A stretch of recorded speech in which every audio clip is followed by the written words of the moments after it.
तो ये पुनर्जन्म वाला जो बात है, पुनर्जन्म वाली जो कहानी है, ये हमेशा परेशान करती है। जैसे कि आप लोग के मन में ये उठता होगा, जो लोग भी पुनर्जन्म पे रिसर्च करते हैं या पुनर्जन्म के बारे में जानने की कोशिश करते हैं या दूसरे धर्मों में इसके आंसर्स को तलाशने की कोशिश करते हैं, तो अक्सर आपको ये देखने को मिलता होगा कि इस्लाम, क्रिश्चियनिटी, जुदाइज़म, जो भी अब्राहमिक रिलीजन है, वो एक्चुअली पुनर्जन्म को नहीं मानती। अगर पुनर्जन्म को नहीं मानती, तो अगर मिडिल ईस्ट की कंट्रीज है कुछ, अगर उसको वेस्टर्न ही मान ले, मिडिल वेस्टर्न ही मान ले, तो वहाँ की जो फिलॉसफी है वो अगर पुनर्जन्म को नहीं मानती है, तो इसके पीछे कारण क्या है, डीप मैथोलॉजी क्या है, डीप रीज़न क्या है इसके बारे में। अगर हम इस चीज़ को अपने इंडियन पर्सपेक्टिव से देखें या इंडियन पर्सपेक्टिव से इस चीज़ को तलाशने की कोशिश करें, तो एक अलग तरह का डायमेंशन बन जाता है। हम उस चीज़ का आंसर ही नहीं तलाश पाते कि इस्लाम, क्रिश्चियनिटी और जुदाइज़म में पुनर्जन्म क्यों नहीं है। अगर इस्लाम और क्रिश्चियनिटी, जुदाइज़म वाले गीता को पढ़ेंगे तो वो अलग तरीके का डिफिनेशन देने लगते हैं। और अगर गीता वाले अगर जो लोग इंडियन मिथोलॉजी को मानते हैं या इंडियन स्क्रिप्चर्स पे जो लोग विश्वास रखते हैं, वो अगर कुरान और बाइबल पढ़ते हैं या जुदाइज़म का तोरा पढ़ते हैं, तो वो अलग पर्सपेक्टिव से देखने लगते हैं। किसी भी बुक को अगर आप उसकी सही भाषा में जानना चाहते हैं, तो उसकी जो फिलॉसफी है उसको उसी के तरह देखना जरूरी है। आप गीता को कुरान की दृष्टि से नहीं देख सकते या कुरान की दृष्टि से नहीं समझ सकते, और कुरान को गीता की दृष्टि से नहीं देख सकते या गीता की दृष्टि से आप कुरान को नहीं समझ सकते। इसको समझने के लिए आपको उसी की भाषा में, उसी की फिलोसफिकल जो डायमेंशन है, उस फिलोसफिकल डायमेंशन में आपको उतरना होगा, तभी आप किसी बुक को सही तरीके से समझ सकते हैं। मैं जो आपको बताने जा रहा हूँ, मैं जो पुनर्जन्म के ऊपर अगर मैं इसको शाब्दिक रूप से ही जानने की कोशिश कर रहा हूँ, तो मैं जो रिसर्च कर रहा हूँ, मैं भी आपको बता दूँ कि मैं जो भी अभी 3 श्लोक मैं आपको बताने जाऊँगा भगवत गीता से और अष्टावक्र गीता से, 3 श्लोक मैं आपको बताऊँगा इस पुनर्जन्म के बारे में इस्लामिक व्याख्या को व्याख्यान करने के लिए। तो ये जो मैं 3 श्लोक बताऊँगा, इसका मैं भी दावा नहीं करता कि इसका सही व्याख्यान मैं कर रहा हूँ। मैं भी इस चीज़ का दावा नहीं करता, और ना मैं इस चीज़ का दावा करूंगा कि मैं सही व्याख्यान कर रहा हूँ या जिस किताब से या जिस बुक से मैं रेफरेंस दूंगा वो भी सही व्याख्यान करती है। इसके लिए भी मैं पूरा दावा नहीं कर सकता, क्योंकि कुरान को अगर कोई सही तरीके से समझ पाया है, तो वो मोहम्मद सल्लल्लाहु अलैहि वसल्लम से बेहतर तरीके से कुरान को कोई नहीं समझ सकता। और गीता को अगर कोई, भगवत गीता को अगर कोई बेहतर तरीके से समझ पाया है, तो कृष्ण और अर्जुन के सिवा गीता को कोई बेहतर तरीके से नहीं समझ सकता। और अष्टावक्र गीता को अगर कोई सही तरीके से समझ सकता है, तो जो राजा जनक और अष्टावक्र के, इन दोनों के सिवा अष्टावक्र गीता को कोई नहीं समझ सकता। ठीक है, तो मैं किसी तरह का दावा नहीं करता। मैं जो भी आपको श्लोक बताने जाऊंगा या मैं अपने पर्सपेक्टिव दिखाने जाता हूँ, मैं इस पर कोई दावा नहीं करता कि मैं 100% सही हूँ। और ईश्वर को, अल्लाह को कोई भी शब्द से नहीं जान सकता। ये बात तो नोट करके रख लीजिए आप कि अल्लाह को, ईश्वर को या भगवान को आप शब्दों के माध्यम से नहीं जान सकते। वो शब्द है ही नहीं, तो आप जानेंगे कैसे। तो 3 श्लोक मैं पहले ये करूँगा, कोट करूँगा।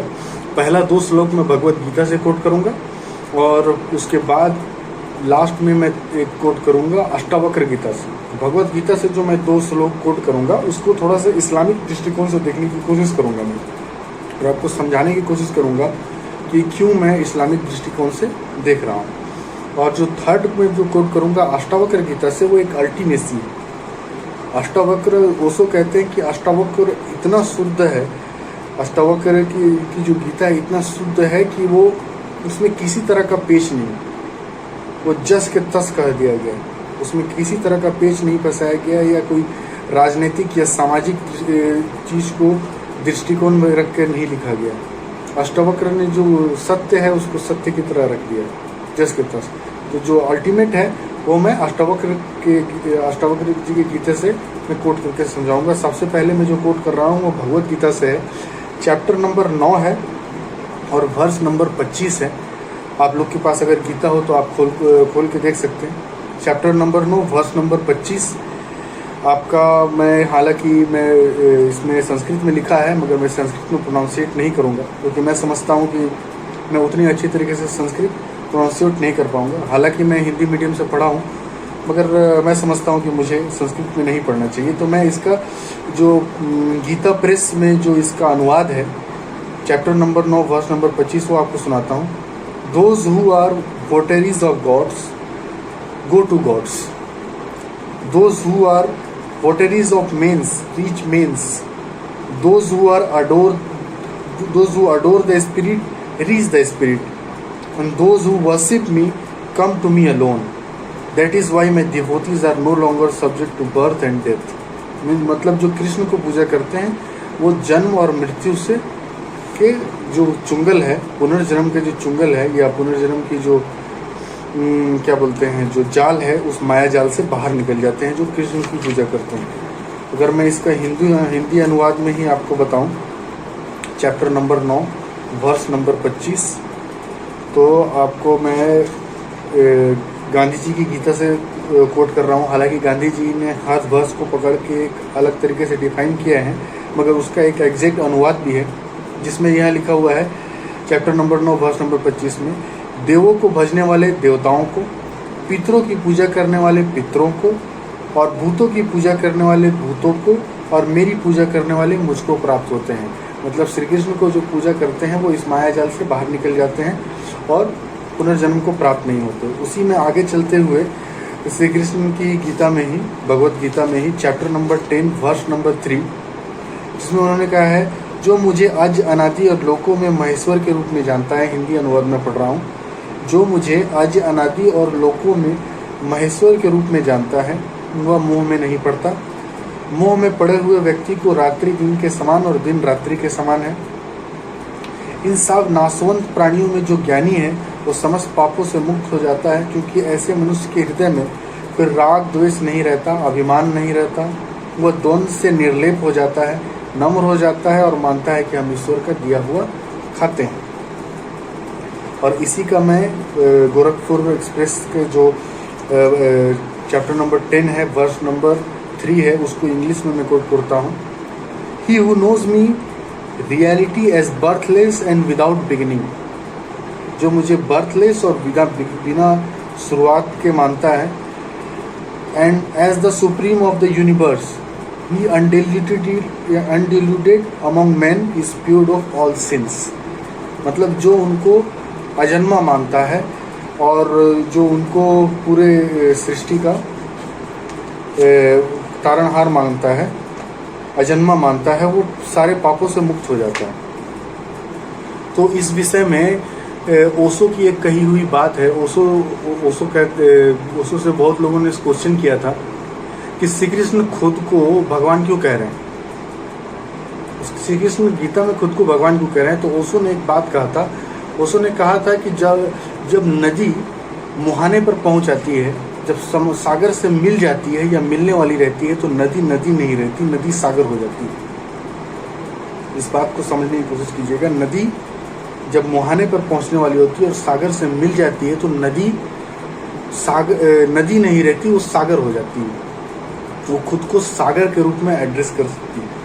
जैसे कि मंसूर कहते थे अनल हक, सूफीज़्म में कहते थे अनल हक, मैं ही ईश्वर हूँ, मैं ही सत्य हूँ। तो हमारे अंदर जो सत्य है, जिसको उस चीज़ का आभास हो गया है, वो खुद को अपने आप को ईश्वर के रूप में प्रेजेंट कर रहा है। ये थोड़ा सा दिमाग चकराने वाली बात है और मुसलमान को ये अलग तरीके से लगेगा, थोड़ा सा अलग तरीके से लगेगा। मगर इसी चीज़ को अगर इस्लामिक पर्सपेक्टिव से देखा जाए, इन दोनों श्लोकों को, चैप्टर नंबर 9 वर्स नंबर 25 और चैप्टर नंबर 10 वर्स नंबर 3, ये दोनों को इस्लामिक दृष्टिकोण से देखा जाए, तो अगर हम अल्लाह की स्तुति करते हैं, उस प्योर गॉड की स्तुति करते हैं जो जिसका ना अंत है, ना आदि है, ना अंत है, तो इस माया जाल से हटकर इस पुनर्जन्म के जो माया जाल है, अगर है, अगर पुनर्जन्म का ये माया जाल है तो इस माया जाल से बाहर निकल जाते हैं। अगर इन दो श्लोकों को इस्लामिक पर्सपेक्टिव से देखा जाए, कृष्ण भगवान है या नहीं है, अल्लाह का रूप है या नहीं है, कृष्ण ही अल्लाह है कि नहीं है, ये अलग बात है, ये अलग डिबेट का मसला है। मगर इस श्लोक को अगर इस्लामिक पर्सपेक्टिव से देखा जाए तो जो अल्लाह को या उस ब्रह्म को, जो निराकार ब्रह्म है, उसको, उसकी पूजा करता है और उसी को एक प्योर तरीके से मानता है, उसी को ना आदि, जिसका ना आदि है ना अंत है, अगर उसकी पूजा करता है तो वो इस पुनर्जन्म की व्याख्या से बाहर निकल जाता है, इससे बाहर निकल जाता है। और अब मैं अल्टीमेट रिसर्च में दिखा रहा हूँ आपको। ये आपका अष्टावक्र गीता से, अष्टावक्र गीता का फर्स्ट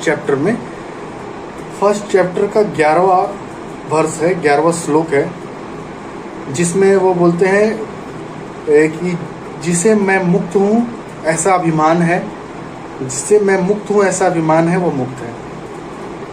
जिसको ऐसा लगता है कि मैं मुक्त हूँ ऐसा अभिमान है वो मुक्त है, और जिसमें मैं बद्ध हूँ ऐसा अभिमान है वो बद्ध है। जिसे मैं बद्ध हूँ ऐसा अभिमान है वो बद्ध है। Chapter number 1 verse number 11 Ashtavakra Gita. यह लोकोक्ति सत्य है कि जैसी मति वैसी गति। कितना सीधा सा बात कहा है अष्टावक्र ने, कितनी सीधी सी बात कही है। जैसी मति वैसी गति। जिसे मैं मुक्त हूँ ऐसा अभिमान है वह मुक्त है, जिसे मैं बद्ध हूँ ऐसा अभिमान है वह बद्ध है। यह लोकोक्ति सत्य है कि जैसी मति वैसी गति। अब मैं इस्लाम के ईमान पर आऊँगा। इस्लाम का ईमान क्या है? इस्लाम का जो पहला कलमा है, ला इलाहा इल्लल्लाह मुहम्मदुर रसूलुल्लाह। अल्लाह एक है और मोहम्मद उनके रसूल हैं। अल्लाह न जन्म लेते हैं न मृत्यु को प्राप्त होते हैं। इस्लाम का ईमान यही है कि अल्लाह न जन्म लेते हैं न मृत्यु को प्राप्त होते हैं। अल्लाह आकार है कि नहीं है, ये भी अभी भी डिबेट का विषय है। मैं अपने लास्ट में बताया था राम और अल्लाह एक वीडियो है, मैं आपको लिंक पे दे दूंगा। उसमें भी मैंने आपको हदीस से कुछ कोट करके आपको बताने की कोशिश किया था। तो अल्लाह का आकार है या नहीं है वो एक अलग चीज़ है, मगर इस्लामिक जो ईमान है, ईमान का जो स्रोत है, अगर उसको ध्यान में रखेंगे और इस श्लोक को ध्यान में रखेंगे जो अष्टावक्र ने कहा है, तो जैसी गति वैसी मति। जिसने खुद को चाहा कि वो मुक्त है वो मुक्त है, जिसने चाहा कि वो बद्ध है वो बद्ध है। जैसी मति वैसी गति। What ever you think you will become, what ever you think you will become. अगर इस्लाम का ईमान, अगर ये ईमान अगर आपके दिमाग में बैठ गया है कि पुनर्जन्म नहीं होता है, इस्लाम का ये जोर है। आप देखिएगा, इस्लाम का एक साइकोलॉजिकल जोर है जो अष्टावक्र की गीता से मैं कोट कर रहा हूँ कि पुनर्जन्म नहीं होता है। जो करना है इसी लाइफ में करना है। इस लाइफ के बाद एक अल्टीमेट लाइफ है जो डे ऑफ रिजरेक्शन के बाद आएगी। डे ऑफ रिजरेक्शन के बाद आएगी, वो अल्टीमेट लाइफ होगी। तो ये अगर ईमान, इस्लाम का जो ईमान है, ये ईमान आपके अंदर बैठ जाता है, अगर आप सोच लेते हैं तो आप पुनर्जन्म को प्राप्त नहीं होते। ये बहुत ही बारीक सी चीज़ है, ज़्यादातर लोगों को समझ में नहीं आएगी, ज़्यादातर लोगों को समझ में नहीं आएगी और शायद मैं समझा भी ना पाऊँ जो मैं समझाना चाहता हूँ। इस्लाम का जो ईमान है कि एक ही जन्म है और इसके बाद डे ऑफ रिजरेक्शन में हम उठेंगे। जब तक ये आपके ईमान के अंदर बैठ गया, ये यकीन बैठ गया, तो आप पुनर्जन्म को प्राप्त नहीं होंगे। आपका पुनर्जन्म प्राप्त नहीं होगा, आप पुनर्जन्म के लिए उपलब्ध नहीं होंगे। अगर ये आपका ईमान बैठ गया, मैं अष्टावक्र की गीता से कोट करके उनका जो वक्तव्य है उसको करके एक आयाम बना रहा हूँ आपको, कि जिसको इस चीज़ का विश्वास हो गया कि पुनर्जन्म नहीं होता है, वो पुनर्जन्म को प्राप्त नहीं होगा। Whatever you think, you become। जैसी मति वैसी गति। और जो सोचते हैं कि वो पुनर्जन्म होगा, या उनके अंदर वो जैसी भावनाएं बैठी हुई हैं, या ओशो कहते हैं कि अगर आपकी कुछ भावनाएं अंदर कुंठित रह गई या पूरी नहीं हुई, तो आप उस चीज को पूरा करने के लिए दोबारा जन्म लेंगे, वो पुनर्जन्म है।